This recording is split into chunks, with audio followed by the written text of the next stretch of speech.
પશ્ચિમ બંગાળમાં અંતિમ તબક્કામાં થયું બમ્પર વોટિંગ। દિવસના અંતે 91.80% જેટલું જંગી મતદાનનો નવો કીર્તિમાન।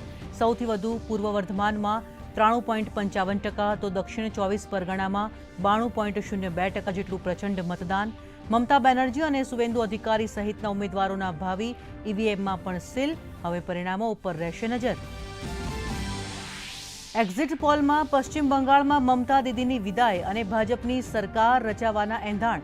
આસામમાં ભાજપ લગાવી શકે છે જીતની હેટ્રિક, તો પુડુચેરીમાં ફરીથી એનડીએની સરકાર બનાવના એંધાણ। કેરળમાં યુડીએફને બહુમતના સંકેત।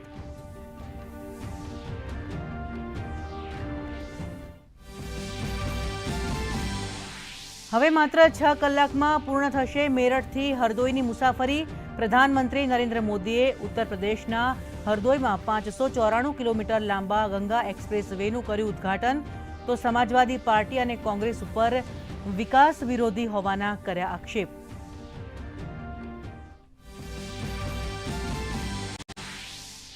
મુખ્યમંત્રી ભૂપેન્દ્ર પટેલના અધ્યક્ષસ્થાને મળી કેબિનેટની બેઠક। ઐતિહાસિક જીત માટે નાગરિકોનો આભાર માનતો અભિનંદન પ્રસ્તાવ પસાર। પ્રવક્તા મંત્રી જીતુ વાઘાણીએ કહ્યું, જનતાનો વિકાસની રાજનીતિ ઉપર અવિરત ભરોસો। કેબિનેટમાં મહત્વના નિર્ણયો ઉપર મહોર।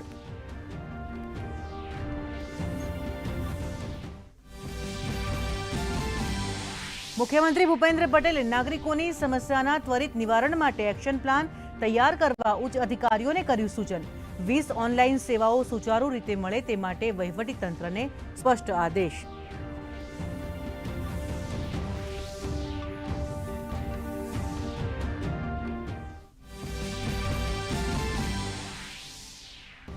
સુરતમાં ગુજરાત સ્થાપના દિવસ અંતર્ગત દક્ષિણ ગુજરાત રિજનલ કોન્ફરન્સની કરાઈ સર્વગ્રાહી સમીક્ષા। કોન્ફરન્સમાં મધ્ય અને દક્ષિણ ગુજરાતના 16 જિલ્લા આવરી લેવાશે। વૈશ્વિક ભાગીદારી સાથે રોકાણની નવી તકો ઊભી કરવા માટે મુકાયો ભાર।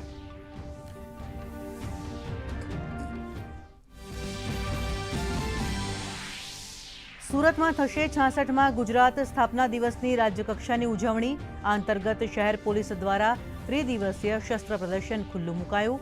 આગામી 1 અને 2 મેના રોજ ઉદ્યોગ અને વિકાસના મહાસંગમ અંતર્ગત વાયબ્રન્ટ ગુજરાત રિજનલ સમિટ અને મેંગો ફેસ્ટિવલ।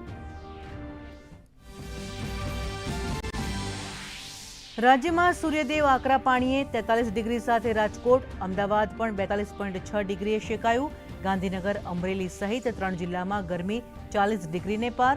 આગામી દિવસોમાં ગરમીથી આંશિક રાહત મળવાની હવામાન વિભાગની આગાહી।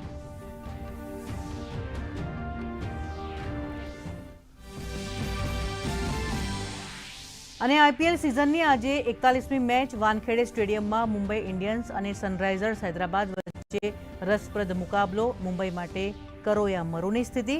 સતત 4 જીત, સનરાઇઝર્સ હૈદરાબાદને જીતનો વિશ્વાસ।